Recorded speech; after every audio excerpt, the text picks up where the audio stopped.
எல்லாம் கவுக்க மாட்டோம், தேர்தலை சந்திச்சு தான் இது பண்ணுவோன்ற மாதிரி அறிவுரை சந்திக்கட்டுமே. இப்போ வர்ற இடைத்தேர்தலாம் வர சந்திக்கட்டுமே. எப்போ வேணாலும் உள்ளாட்சி தேர்தல் சந்திக்கட்டுமே. ஏற்கனவே நீங்க தேர்தல் முடிஞ்சு 1 மாசம் தான் ஆச்சு, 40 நாள் ஆச்சு. நீங்க தேர்தலை சந்திச்ச லட்சணமே தெரியுமே. ஏன் தெரியும், ஸ்டாலினே வந்து குளத்தூர்ல தோத்துட்டாரு.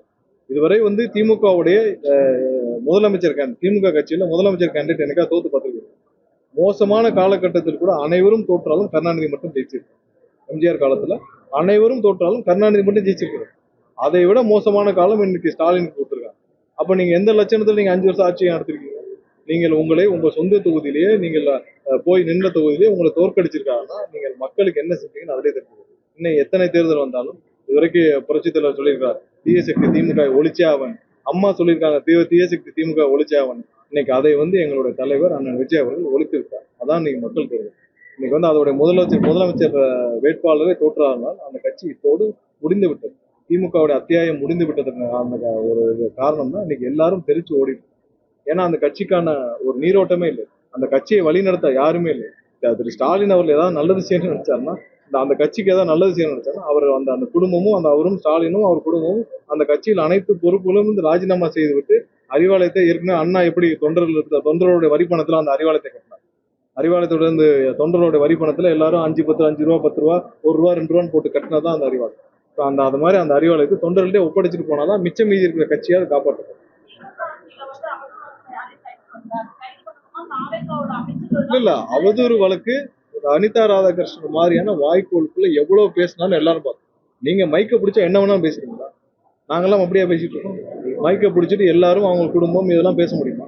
அதுக்கு ஒரு எம்எல்ஏ வந்து நீங்க என்ன வேணாலும் பேசிடுவீங்களா? அப்ப அதுக்கு வழக்கு போட்டீங்க. நீங்க எல்லாம் தான் ஏபி போனீங்க.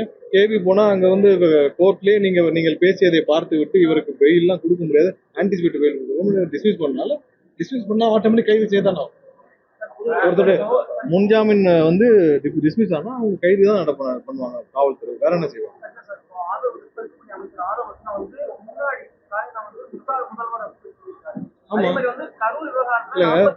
அவதூறு, அதாவது தனிப்பட்ட குடும்பத்தினர் அவரை பற்றி அவதூறு, அவரை பற்றி மோசமா பேசுறது. ஒருத்தனை பற்றி நீங்கள் உங்களுடைய செயல்பாடுகள் பற்றி பேசுறது ரெண்டுக்கும் நிறைய வித்தியாசங்கள். ரெண்டுக்கு ஒருத்தரோட செயல்பாடுகள் நாங்களாம் சொல்றோமே, நீங்கள் வந்து இதற்கு மேல இவர்கள் வந்து ஒரு கேவலமான செயலை செய்ய முடியாதுன்னு சொல்லியிருக்கோம். நீங்க வந்து ஒரு 40 கோடி ரூபா 50 கோடி ரூபா கொடுத்து எம்எல்ஏ தூக்கணும்னு நீங்க நினைச்சிட்டு வேலை பார்த்தீங்கன்னா இதற்கு மேல கேவலமான வேலையை நீங்க செய்ய முடியாதுன்னு சொல்றோம்.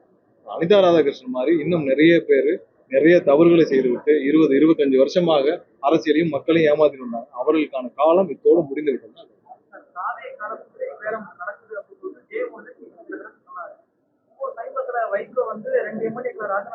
இல்ல அந்த விஷயத்துல இங்க பாருங்க, அதுல நிறைய அழுத்தங்கள் அவர்களுக்குள்ளே இருந்துச்சு.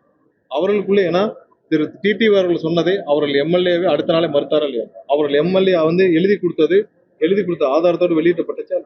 அவர் எழுதி கொடுத்தது அங்கேயே வந்து ஒரு இடத்துல வெளியிட்டப்பட்டுச்சா இல்லையா? அவர்களுக்குள்ளேயே மாத்தி இருந்த பேரமும் இருந்த அழுத்தமும் காரணமா தான் அன்னைக்கு பேச்சுக்கள் மாறுச்சு. எங்களுக்கு நாங்கள் யாரிடமும் பேரம் பேசவில்லை, யாருக்கு பேச வேண்டிய அவசியம் இல்லை. நாங்கள் அப்படி அவசரப்பட்டிருந்தால் அதிமுகவோடு நாங்கள் அதான் இன்னைக்கு சொன்னாங்க எங்களுடைய கூட்டணி கட்சி தலைவர் அண்ணன் வைகோ கூட எல்லாரும் என்ன சொன்னாங்க, நாங்கள் அவ்வளவு அவசரமாக கவர்மெண்ட் ஃபார்ம் பண்ணணும்னு நினைச்சிருந்தா, எங்களோட தலைவர் ஃபார்ம் பண்ணணும்னு நினைச்சிருந்தா அதிமுக தான் தயாரா இருந்துச்சு, அவர்களோட சேர்ந்து உடனே ஃபார்ம் பண்ணிக்கலாம். அந்த தவறு அந்த காம்ப்ரமைஸை என்னைக்கும் எங்க தலைவர் செய்ய மாட்டாங்க. அதுல எந்த விஷயமான எந்த தேவையும் இல்லை. நாங்கள் என்றைக்கும் அன்றைக்கே எங்களுடைய தலைவர், நாங்கள் இப்போ சொல்றோம், அன்றைக்கே எங்களுடைய தலைவர் மீண்டும் தேர்தலை சந்திக்க தயாராக இருந்தார். அன்று இன்னும் 1 மணி நேரம் தள்ளி போயிருந்தால் தேர்தலை சந்திக்க அன்னைக்கு போய் அன்னைக்கு கூட்டணி கட்சியில் அனைவரும் அது எல்லா கூட்டணி எங்களுடன் இப்ப பயணிக்கும் கம்யூனிஸ்ட் கட்சி தோழர்கள் அண்ணன் திருமா உட்பட இன்னைக்கு ஐஎம்எல் தலைவர் உட்பட அனைவருக்கும் தெரியும். அன்னைக்கு மட்டும் 1 மணி நேரம் தள்ளி போயிருந்தால் எங்களுடைய தலைவர் அன்றே தேர்தலை சந்திக்க 100% தயாராக இருந்தார். அதற்கான இதையும் எங்களிடம் வெளிப்படுத்தி விட்டார். அன்னைக்கு உடனே எல்லாரும் அந்த கூட்டணி கட்சியினர் அனைவரும் அதற்கு ஆதரவு தெரிவித்து உடனே அனைத்தும் முடிஞ்ச பிறகுதான் சரின்னு நாங்க போய் கவர்னர் மாளிகையில போய் அதுக்கான அனைத்தையும் எம்எல்ஏக்களோட ஆதரவு கடிதத்தை கொடுத்தோம். அன்னைக்கு அது மட்டும் இல்லை என்றால் எங்களோட தலைவர் தெளிவாக முடிவெடுத்து தேர்தலை சந்திக்க 100% தயாராக இருந்தால் இதுல எந்த இதுவும் இல்லை. அது எங்களோட கூட்டணி கட்சியில் இருக்கிற அனைத்து தலைவர்களுக்கும் நன்றாக தெரியும்.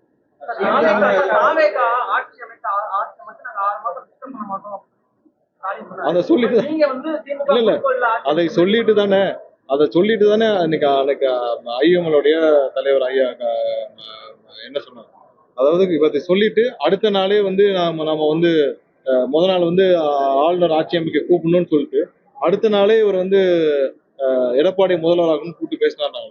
அப்படிப்பட்ட ஸ்டாலின்ட்ட நீங்க எதை நம்புவீங்க? அவர் பேசுவது ஒன்று, செய்வது ஒன்று தான் நம்ம எடுத்துக்கணும். அதான் முத நாள் வந்து ஆளுநர் வந்து ஆட்சி அமைக்க கூறணும்னு போட்டுட்டு அடுத்த நாளே கூப்பிட்டு திரு எடப்பாடியை நம்ம முதல்வராக்கணும் அப்படின்னு பேசியிருக்காருன்னு சொன்னாரா இல்லையா? அப்புறம் எப்படி நீங்க அவர் சொல்றதா நீங்க நம்புவீங்க? அவர் செய்யறது வெளியில ஒன்று, ஆனால் உள்ள இப்பவும் நாங்க சொல்றோமே, நான் எத்தனை தடவை சொல்லிருக்கோம், ஆதாரங்கள் கிடைக்கட்டும் என்று காத்திருந்தோம். நான் ஒவ்வொரு பேட்டியிலும் சொன்னா ஒவ்வொரு நாளும் இன்று வரை அவர்கள் முயற்சி செய்து கொண்டிருக்காங்கன்னு எதை வச்சு சொன்னோம்? ஏன்னா முயற்சி செஞ்சுட்டு இருக்கிறது எங்களுக்கு இருக்கும், ஆதாரம் கிடைக்கட்டும்னு காத்துட்டு இருந்தோம். ஆதாரத்தோடு எங்களுடைய எம்எல்ஏ மிரட்டப்பட்டதை அவருக்கு புகார் அளிச்சு ஆதாரத்தோடு காவல்துறை கைது செய்யப்பட்டது சொல்றோம். இன்றும் அவர்கள் முயற்சி செய்து கொண்டுதான் இருக்கிறார்கள். எப்படியாவது 40 கோடி 50 கோடி கொடுத்து குறுக்கோளில் உள்ள வரலான்னு பார்த்துட்டு இருக்காங்க. இதற்கு அவர்களுக்கு பாரதிய ஜனதா கட்சியோட முழு ஆதரவு இருக்கு. அதன் அடிப்படையில் எடப்பாடியும் இதற்கு பின்னால் வேலை பார்த்து கொண்டு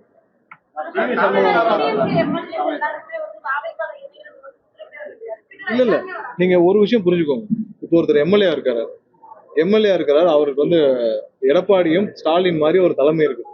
அவர்களால இந்த கட்சிக்கும் பிரயோஜனம் இல்லை, மக்களுக்கும் பிரயோஜனம் இல்லை. அந்த எம்எல்ஏ அந்த தொகுதியில நாட்களை கடத்துவது எவ்வளவு கடினம்னு உங்களுக்கு தெரியும். போய் மக்களை சந்திக்கணும். மக்கள்கிட்ட போய் என்னன்னு சந்திப்பீங்க? எடப்பாடியும் ஸ்டாலினும் ஆட்சி அமைக்க முயற்சி செஞ்சுட்டு இருக்காங்க. நீங்க மக்களை என்ன வச்சு சந்திப்பீங்க? 5 வருடம் நீங்கள் அங்க தெருவுக்கு போகணும், அங்க இருக்க கல்யாணத்துக்கு போகணும், அங்க இருக்க எல்லாரையும் போகணும், மக்களை என்னன்னு சந்திப்பீங்க? என்னன்னு பாப்பீங்க?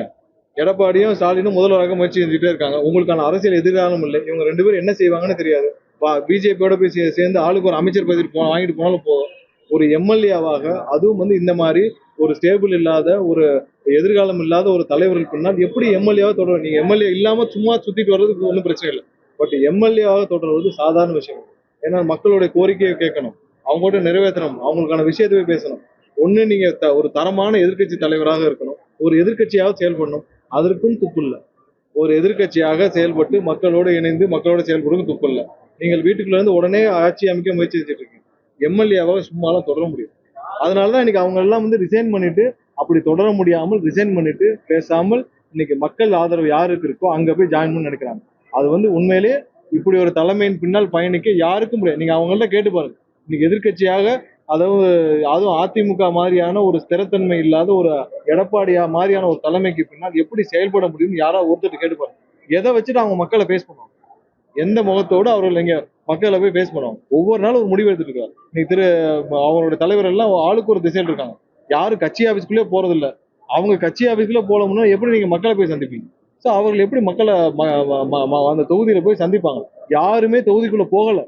அதிமுகவுடைய எம்எல்ஏக்கள் இன்னைக்கு மீதி இருக்காங்களே, யாரும் தொகுதிக்குள்ள போக முடியல, மக்களை பார்க்க முடியல.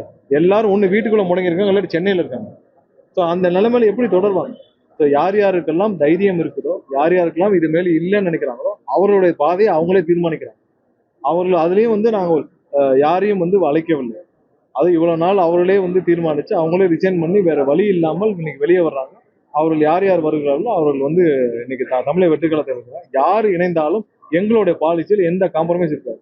நாங்க தான் அழுத்தமான பிரச்சனையான ரொம்ப மோசமான காலகட்டத்திலே எங்களுடைய தலைவர் காம்ப்ரமைஸ் ஆகலான்றோம். இன்னைக்கெல்லாம் காம்ப்ரமைஸ் ஆக மாட்டோம். அதுல நம்ம ரொம்ப தெளிவா இருக்கு எங்களுக்கு.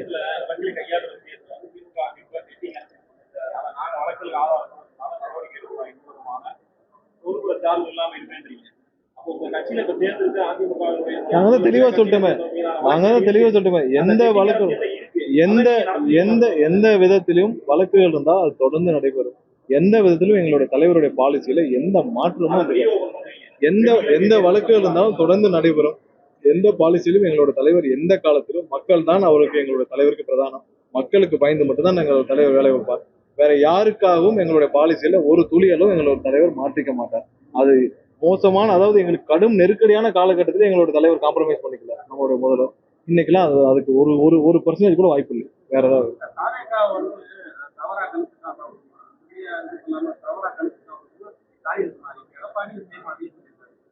இல்ல, அவர்கள் இன்னமும் வந்து மக்களை தவறா கணிச்சிட்டு இருக்காங்க. இப்ப ஸ்டாலினும் சரி எடப்பாடி சரி மக்களை தவறா கணிச்சிட்டு இருக்காங்க. நீங்க 1000 ரூபாய் கொடுத்தா 2000 ரூபாய் கொடுத்தா ஓட்டு வாங்கலாம் இன்னும் நினைச்சு நீங்க தேர்தலை சந்திச்சனாலதான் இப்படி ஒரு தீர்ப்பு வந்துச்சு. நீங்கள் இன்னும் மக்களை கணிக்கவில்லை, மக்களுக்கு என்ன தேவைன்னு நினைக்கவில்லை. கடைசி வரைக்கும் காசு இருந்தா எதை வேணாலும் வாங்கலாம், இன்னைக்கே தானே பண்ணிட்டு இருக்கீங்க. சரி, நீங்க 10 எம்எல்ஏ 20 எம்எல்ஏ வாங்கிட்டு போய் என்ன செய்வீங்க? மக்களை போய் சந்திச்சிருவீங்களா? மக்கள் உங்களை விட்டுருவாங்களா? ஒரு மாசம் கூவாத்துறையை மக்கள் தாங்கிக் கொள்ளணும். அந்த கூவத்தூர்ல நடந்த கூத்தப்போ மக்கள் எவ்வளவு கோபமாக அந்த எம்எல்ஏக்கள் இருந்தாங்கன்னு தெரியும். So அதையே மக்கள் தாங்கிக்க முடியல. இன்னைக்கு மக்கள் அளித்த தீர்ப்புக்கு எதிராக நீங்க ஒரு 10-15 எம்எல்ஏ வாங்கிட்டு போய் நீ என்ன செய்வீங்க? எங்களுக்கு எப்பவும் சொல்றோம், நாங்க வந்து தேர்தலை சந்திக்க பயம் இல்லை. நாங்கள் தைரியமா சேர்ந்து தேர்தலை சந்திப்போம். ஏன்னா எங்கள்கிட்ட எந்த பதட்டமும் இல்லை. நாங்க மக்களுக்கு எதிராக ஊழல் செஞ்சோமா, இல்ல யார்கிட்டயா போய் காசு வாங்கணுமா, இன்னைக்கு டிரான்ஸ்ஃபர் காசு வாங்குறோமா, இல்ல கீழே யார்கிட்டயே பத்திரப்பதிவு துறையில போய் பத்திரப்பதிவுல போய் காசு வாங்கிட்டு இருக்காங்களா, ஏதாவது ஒரு இடத்துல கீழே போய் காசு நடக்குதா, யாரையாவது லஞ்சம் வாங்குறோமா, எதுவும் கிடையாது. எங்களுக்கு எந்த பயமும் கிடையாது. நாங்கள் யாரையும் சந்திக்கவும் மக்களை சந்திக்க எங்களுக்கு பயமே இல்லை. ஏன்னா எங்கள்கிட்ட எந்த எந்த பதட்டமும் இல்லை. எங்களுக்கு எந்த இடத்துலயும் இப்போ ஒவ்வொரு டெண்டர்லயும் கட்டிங் போயிட்டு இருக்கோம். ஒவ்வொரு டெண்டர்லயும் 5% 10% கட்டிங் போயிட்டு இருக்கோம். எதுவுமே இல்லை. இப்போ ஹவுசிங்ல முன்னாடி ஸ்கொயர் ஃபீட்டுக்கு 65 ரூபா 70 ரூபா கொடுத்துருந்தோம். யாராவது ஒரு இடத்துல காசு வாங்குறாங்க பாருங்க. ஹவுசிங்ல முன்னாடி ஒரு பிளான் பொருளுக்கு 65 ரூபா ஸ்கொயர் ஃபீட்டுக்கு 65 ரூபா 70 ரூபா வாங்கிட்டு இருந்தாங்க. இப்போ எங்கேயாவது காசு இருக்கா? எங்கேயுமே பணம் இல்லை. கிளீன் கவர்மெண்ட்டை முதல்வர் கொடுத்துட்டு இருக்கிறாரு. அதனால எங்களுக்கு எந்த பதட்டமும் இல்லை. மக்கள்கிட்ட போய் தைரியமா பேசுவோம். நாங்க தான் சொல்றோமே, எங்க எம்எல்ஏ 2 லட்ச ரூபா 3 லட்ச ரூபா செலவு வச்சா எல்லாரும் எம்எல்ஏ ஆனாங்க. அதே 2 லட்ச ரூபா இருந்தா போதும். நாங்க திரும்பவும் மக்களை சந்திச்சு நேர்மையாக தேர்தலை எதிர்கொள்வோம். இவர்கள் என்ன வேணாலும் பண்ணட்டும். மக்கள் துணையோடு நாங்கள் எந்த பதட்டமும் இல்லாமல் நாங்கள் இதே மாதிரி நேர்மையாக அரசியல் செய்து நேர்மையாக ஆட்சியை நடத்தி நாங்கள் தேர்தலை எதிர்கொள்வோம். என்ன வேணாலும் பேசட்டும். சட்டம் கண்டிப்பாக யாரு தவறு செய்திருந்தாலும், இல்ல யாரு தவறான நபர்கள் யார் இருந்தாலும் எந்த விதத்திலும் காம்ப்ரமைஸும் இருக்காது. எந்த விதத்திலும் வழக்குகள் இருந்தும் விலக்கும் இருக்காது.